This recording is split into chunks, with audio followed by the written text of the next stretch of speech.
Hello, everyone. Welcome back to another episode of Signal or Noise, episode 54. Charlie Bilello here, Peter Mallouk with me as always. Peter, I'm going to do a little bit something different today. We're going to be talking about lessons for living. Summer starting here. I know we do a lot of market commentary, and believe me, there's a lot to talk about.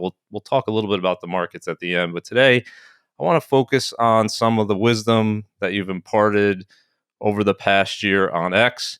You do a lot of market commentary, but you also mix in these life lessons. So I just picked out 10. I think we're going to try this once a year.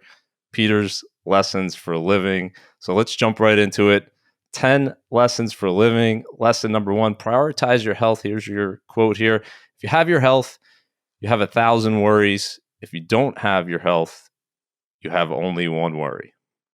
Well, all of these lessons came from clients, and this is probably the top one. I mean, you sit with our clients, and they've got goals around being independent and retiring and paying for kids' college and maybe other families' college and charitable things and vacations and all these things that they have in mind that they want to do.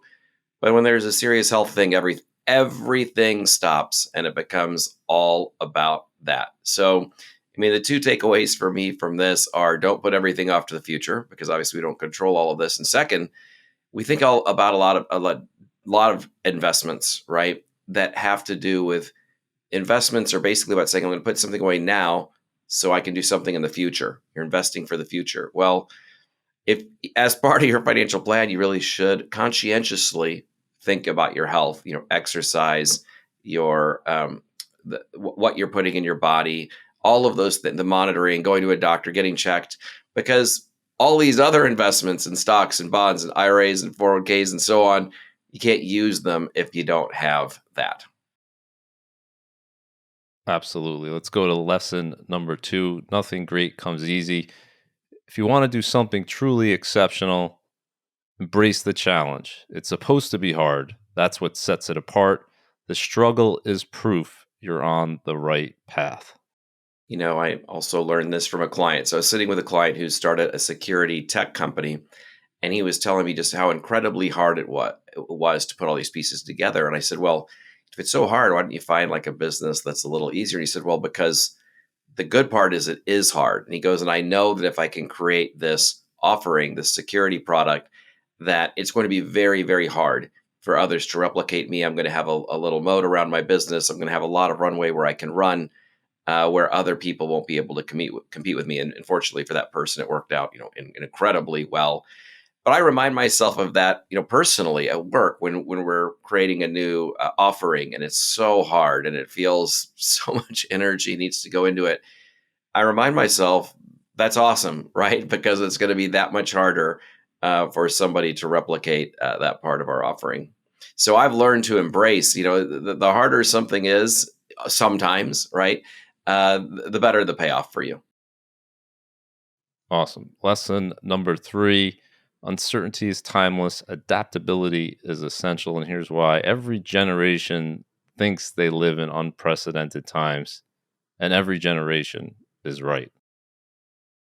So this one, I think, is, anyone that's a student of the markets or history, knows this, right? Like Mark Twain said, history doesn't repeat itself, but it rhymes. So we have the same thing with the markets, right?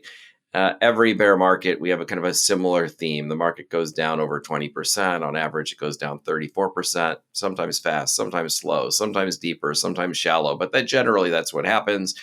There tends to be a different reason every time. 9/11 is a terrorist event. 0809 is a financial system crisis. COVID's a healthcare crisis. Tariffs is a negotiating or economically induced crisis. Yeah, they're all different in that sense, but they rhyme, right? Like throughout history, we see these things over and over and over again. That's not going to be our only financial crisis. It's not going to be our only terrorist event. It's not going to be our only health scare. And every generation has their stories. Like look at what the greatest generation went through. But every generation has so many things that are unprecedented, but yet expected. It would be crazy to go 100 years without a health crisis or some kind of war. It's just the normal operating procedure. And so, yeah, when people say, we're in unprecedented times, we always are. Every generation truly has been. I mean, look at this next generation growing up with AI and what that world is going to be like. But just because that specific event at that specific moment in time is unprecedented doesn't mean we haven't, as humanity, been here many, many times before. And if you can understand that, right, it's easier to get through an economic crisis and it's easier to get through other things as well. Yeah, I think teaching your kids in a time like this in terms of what's important. Yes, math skills are important, reading, writing, all of the basics are important, but that adaptability, because of how quickly AI is likely to change things, it's probably going to be more important than ever having that skill set to kind of change what you're go with the flow and change what you're actually doing. I think the careers today are going to look very different likely 10, 20 years from now. So it's hard to predict, what the kids of today, what that job is actually going to look like. So having that trait of adaptability is going to be hugely important. Yeah, no doubt. I mean, I just think that the world that's coming for this youngest generation is that it's going to be earth-shatteringly different. Everything from just from what I'm seeing from the innovation from companies our clients are involved in, everything from the way economics will work and jobs will work to how many less people are going to be needed for so many things, the impact on quality of life, the disparity between rich and poor, drone warfare, the secure, all the security features that are coming. It's just, I think the next 3 to 10 years is going to be jaw dropping. Yep. Life lesson number 4, live for yourself, not their approval. No one is thinking about you as much as you think. Stop comparing yourself to others. Don't worry about what other people think and focus on your goal. And this visual really sums it up, Peter. The time you spent worrying about what other people think of you is enormous, and the amount of time they're actually thinking about you in reality is very small. mean, the average person is number one, busy, and number two, carrying some kind of emotional burden, and all they're thinking about is themselves and just getting, all of the things that are impacting them throughout the day.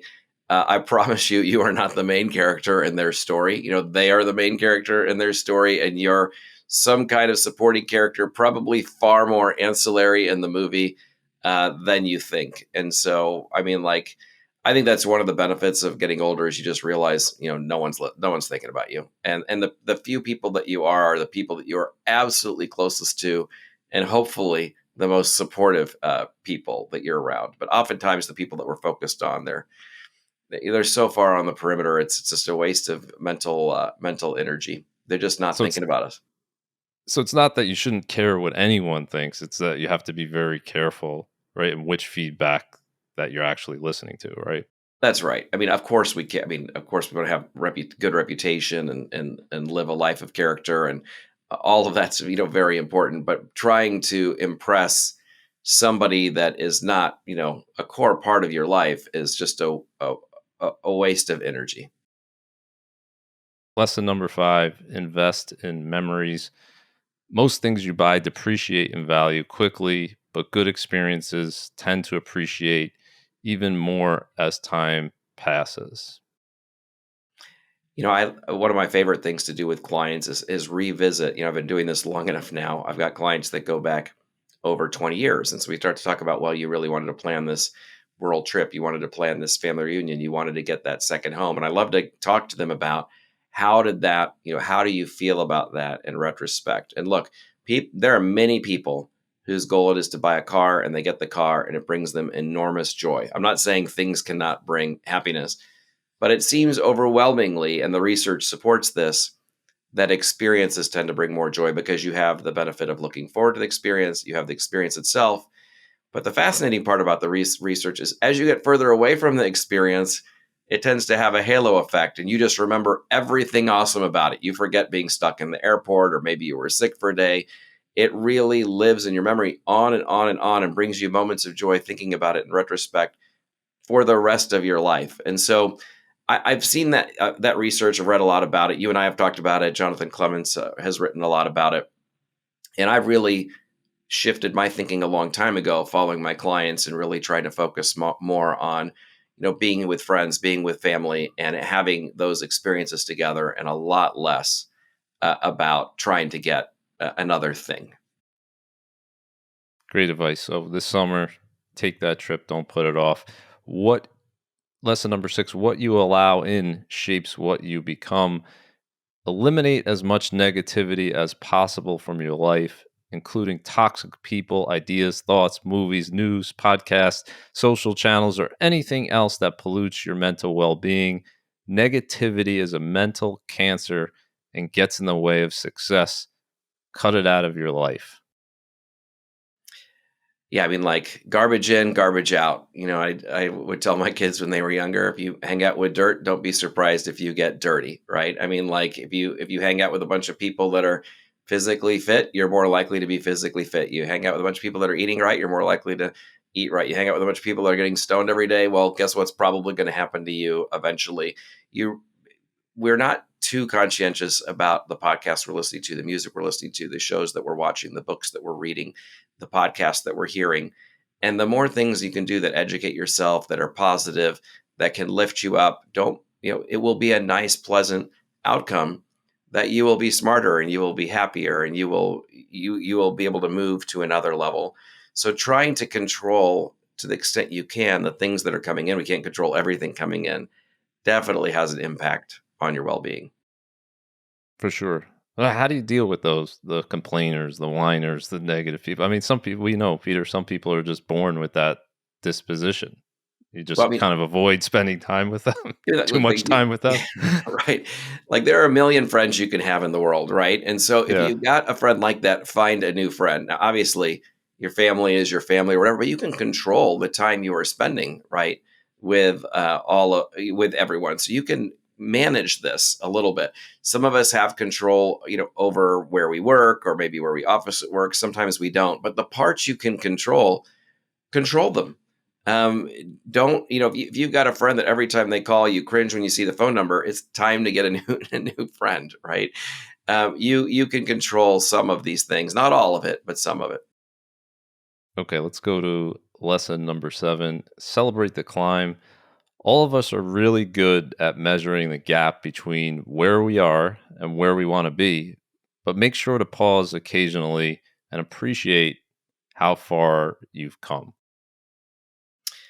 You know, I'll just use a personal example here. I mean, creative planning obviously started out as a very, very small firm, and there were a couple of us that were here through the whole thing. And every time we would hit a milestone, we would celebrate. And at one point, the milestones that we had set came so quickly, we were like, "Hey, we can't we can't celebrate this often."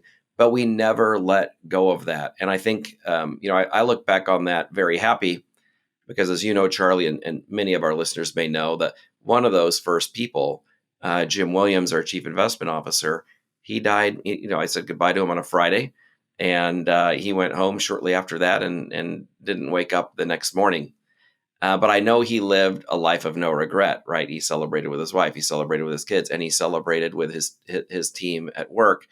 If you were just waiting to plant a flag at the top of a hill, that's not life, right? Because we don't know that we ever get to plant the flag at the top of the hill, and sometimes you keep moving the hill that you want to the peak with which you want to plant the flag anyway. So you have to be able to stop along the way and quit looking how far you've got to get where you want to go, or this new hurdle that you've set for yourself, and stop and just go, look at where I've come from a year ago or 3 years ago or 5 years ago, and pause. You don't have to like throw a party, but just pause and give yourself a little bit of recognition for how far you've come. Yeah, great advice. But how do you balance that? You have these lofty goals. It's hard to avoid that. We're striving to get better as a company, as a person. How do you balance the two? Yeah, well, I mean, like there's the kind of celebration you have when you get to the ultimate goal, and there's the little ones you have along the way, right? A baseball team wins a World Series, they can have a very different celebration, but they also celebrate every time they win a playoff series, and they actually have a mini celebration, every time they win a game. And sometimes just if somebody hits one home run in one inning of one of the 162 games, right? I think that's a great example, right? It's kind of the way you see professional athletes do it. They're having these little celebrations along the way. They don't go, I'm not going to celebrate at all. I'm not going to be happy at all until I have the national championship. Of course, you want it all, and you're going to have a very different feeling and celebration at that point. But you just got to pause along the way. Give yourself that. Yeah, and and you have to recognize if you set that goal of winning a national championship, you might not get there. So if that's the only thing that's going to make you happy, that's probably not a good goal to be setting. So be careful about Right. what your measure of success is, I would say as well. Okay, let's go to life lesson number 8. Wisdom listens, arrogance speaks. The wise person learns from everyone they meet and gathers information from diverse sources. The average person learns from only teachers and sources that reaffirm their views. And the foolish person, of course, has all the answers. And here's the visual here. How much you think you already know. Wise person, of course, thinks they know very little, and the foolish person thinks they know everything. Yes, I think you and I have probably read some of the same people that talk about this, that when you educate yourself and you read a few books and you listen to a few podcasts and you've invested hundreds of hours into a topic, sometimes you are not smarter at that topic. Sometimes it gives you a false sense of confidence to reach conclusions that are much more harmful than the person that truly knows nothing and knows they know nothing. I mean, investing is a great example of this, right? There's the most dangerous investors are the ones that know just a little bit, right? The person who doesn't know anything is usually better off because they tend to stick with things for the long run and be more strategic oriented. Whereas somebody who has a little bit of information thinks they can act upon that information. The really wise person knows so much about investing that they know you can't time the market day to day or month to month. They know things like that. And so there is this curve to knowledge. And I've found it very important to get information from different sources, if only to understand other people's points of view, right? Like I would find myself when there is a news cycle that's pretty intense and it's affecting the markets and our clients care about it, like whether it's COVID or a regional war or whatever. I'm not a cable news person, but I will watch a little bit of each of the major channels just to see what are my clients seeing from each of these sources. What's the positioning, and then go get information usually directly from sources. Hearing instead of having the newspaper or cable TV tell me what a leader said or report says, I will follow that leader or read the actual report to kind of get that information without that bias filter.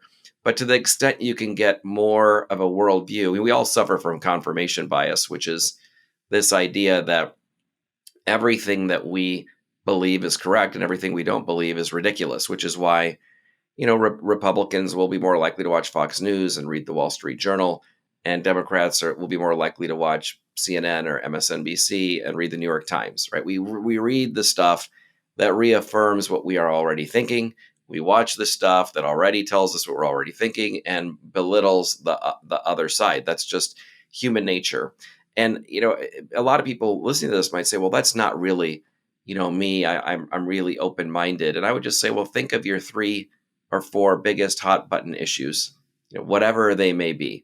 Your position on Israel and Gaza, your position on Trump, your position on um, guns or pro-life, pro-choice. But you pick your topic. They're all. I mean, people blood boil just me saying those words, right? Like they're like, "Where's Peter going to go with this?" Yeah.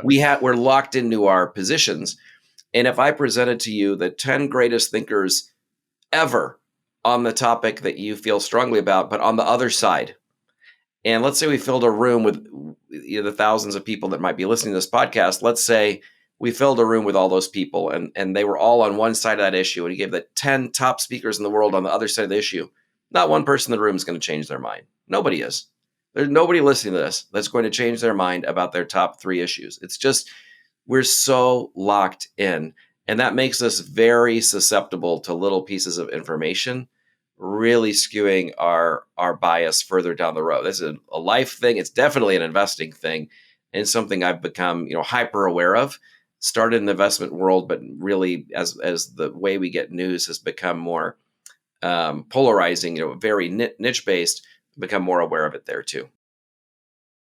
Yeah, I think it's a good thing in general when you're talking to someone, especially someone with a different point of view, is to really think through the way they're thinking about it and try to understand how they're coming to that conclusion instead of just immediately going on the attack. And once you listen to someone, really listen to them, you may not agree with their point of view, but you could understand then why they're coming to that conclusion. It could be the total opposite end of the spectrum. There was recently, this primary for the New York City mayor, and as you know, probably know, there's this candidate who won, who has a lot of socialist ideas, which, as you know, I'm not in favor of. And you look at some of the reasoning, you say, well, how could people vote for that? If you think about it, I could understand it, even though I don't agree with it. Prices are very high in New York City, grocery prices are very high, and they're hearing someone come along saying there's a solution. If we have the government run these different grocery stores, will make the prices lower. That's very appealing. I might say that's going to make the situation worse, and I could talk through the history of that and the economics of that. But when I think about it, I can understand why people might find that appealing.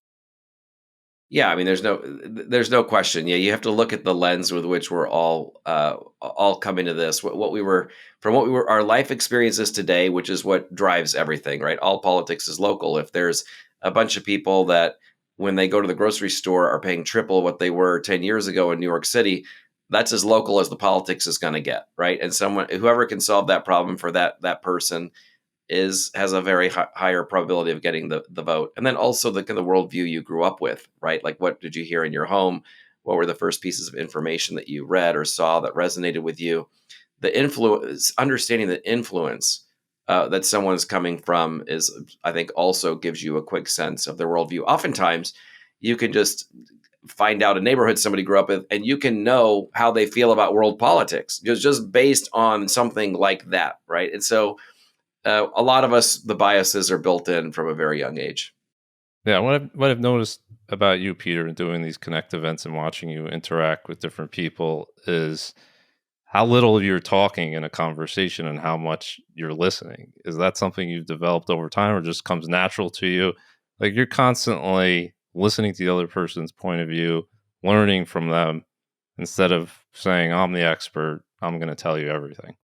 I would say that's newer and maybe as an adult, and I kind of learned from someone else, and it really kind of changed the way I had conversations. So I was traditionally not like I'm an extrovert, but I don't love small talk. And I was talking to somebody who's just a master at this, and some people are just natural at this. My kids are like way better than me at working a room, for example.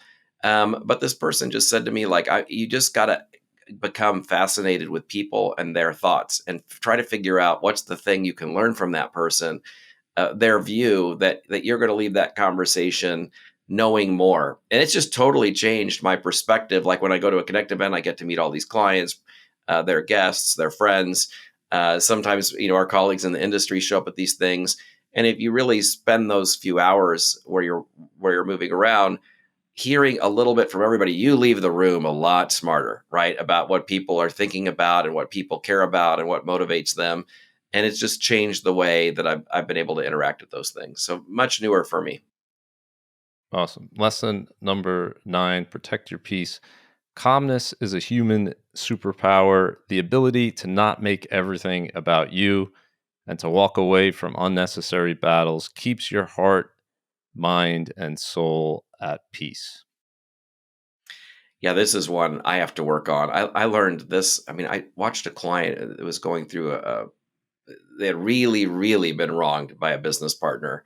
And this person was just like, you know what, I'm just going to move on. They helped me for a little bit of time, and yeah, they did this and this and this and this, but I'm still going to like do this split because I want to move on, the economic split because I want to move on and do other things. And I was just like thinking, I would not be able to do that, right? I'm not that big of a person. Like if something's not fair, it drives me crazy, and I want to make it fair. And so this is just something I've observed as like this gift that some people have of being able to just move on. This client described it like, because I said, you know what, you would win this battle, right? You don't even need to go to court. You just need representation.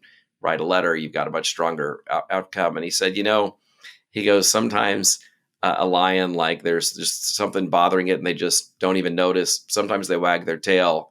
Sometimes they turn their head. Every now and then they kill something. He goes, that part's just not worth the energy to me. Right. And I just thought that's an interesting way to think about it. Just most of your troubles just being like something that maybe you turn your head and you just move on and move forward. I'm not awesome at this, but I think about that client, their advice a lot whenever I find myself in these little battles.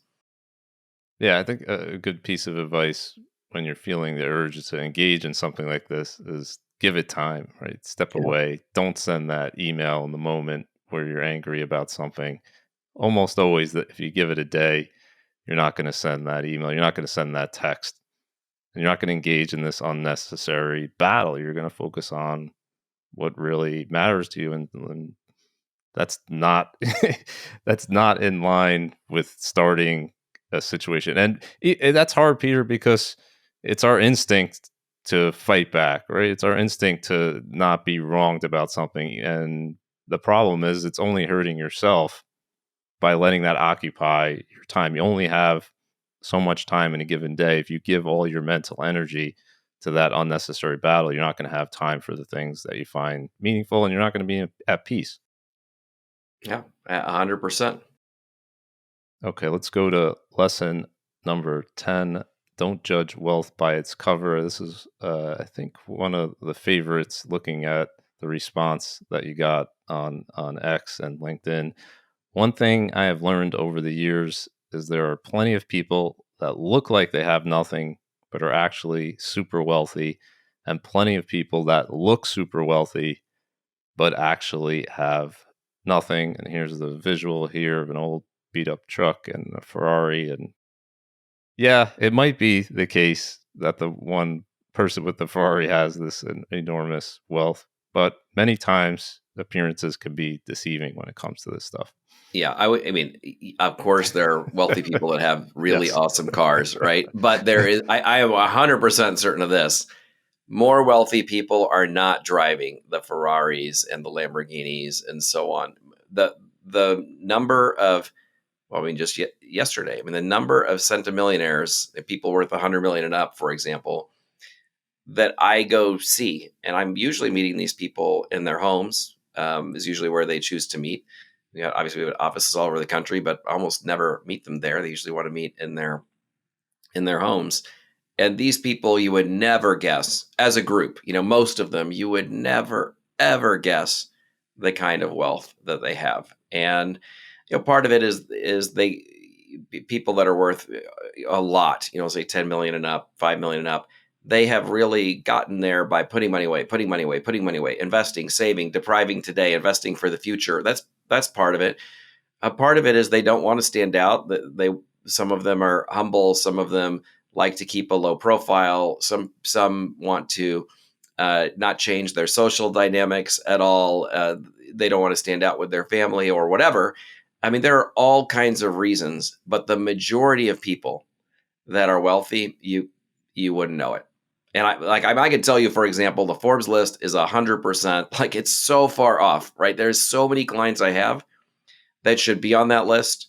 They're not on that list because they don't live a lifestyle that would attract the attention, and also don't have publicly traded securities that would attract that attention, but just don't have the lifestyle that's attracting that And that's a attention. much better place to be, wealthy and anonymous. I Right. would, if you have to pick, I think, to me personally, that would be a much better place Yeah, to that's the be. best combination. Would be wealthy and anonymous together. Yeah. Awesome. All right. There's 10 lessons for living. I think we're going to try to do this at least once a year, Peter. If anyone listening here is in any of these cities, Peter and I, along with other speakers, are doing these Connect 25 events. We just did a great one in Chicago, but we're going to be in Seattle, Omaha, Denver, Atlanta, Tampa, and Miami, Fort Lauderdale. So we'll have a link in the show notes. Definitely check that out. And we'd love to see you there if you're in the area. And in 2026, we're going to do a whole new host of cities. So we'll definitely update you on that as well. So let's go quickly here to Signal or Noise, Peter. I want to rewind to back in early April. During the midst of the panic, you had this to say bad investors sell in markets like this. Good investors get nervous but hold. Great investors are completely unfazed, and the best investors get excited about the potential opportunities. And if you scroll through the comments, Peter, a lot of negativity saying that this time is different, that nothing good was going to happen. The VIX, of course, was above 50, one of its highest closes ever. And even though we had the data showing every time in the past it's been higher a year later, people definitely were doubting that. And I didn't think we would be saying it this quickly. Maybe you did, but less than 3 months later, S&P 500 all-time high, up 28% from the lows. Yeah, I mean, Twitter is a pretty entertaining place, and there are a few times I've been as eviscerated as when I expressed confidence that the bear market was going to be short-lived. So it's good to see us come on the other side of it pretty quickly. I mean, obviously, market volatility never ends. Something could start tomorrow, but like it was pretty easy to be confident, going through that mini crisis, that we were going to find a way to resolve pieces of that pretty quickly. And so I'm glad that worked itself out. And that'll be a good one for me to go back and read the comments again here after this episode. Absolutely. I think what you said many times when we did a bunch of shows around that time period was this is a little bit different because it's self-imposed. And once you remove that crazy declaration from the initial tariff announcement, once you remove some of that, which is what they did very quickly, then you could very quickly see a recovery. But once again, I would say very few people thought it would happen this quickly. 2.6 months recovery in terms of a total return. I had to go back to look to see if there was anything faster than that. Looking at bear markets since 1950, I could only find one that was in the early 1980s and 1982. After that bear market, we saw a very quick recovery in less than 2 months. But other than that, fastest recovery from a bear market in history. So thanks everyone for joining us once again on Signal or Noise. If you're watching this on YouTube, hit that subscribe button for all the latest content. And Peter and I will see you on the next episode of Signal or Noise.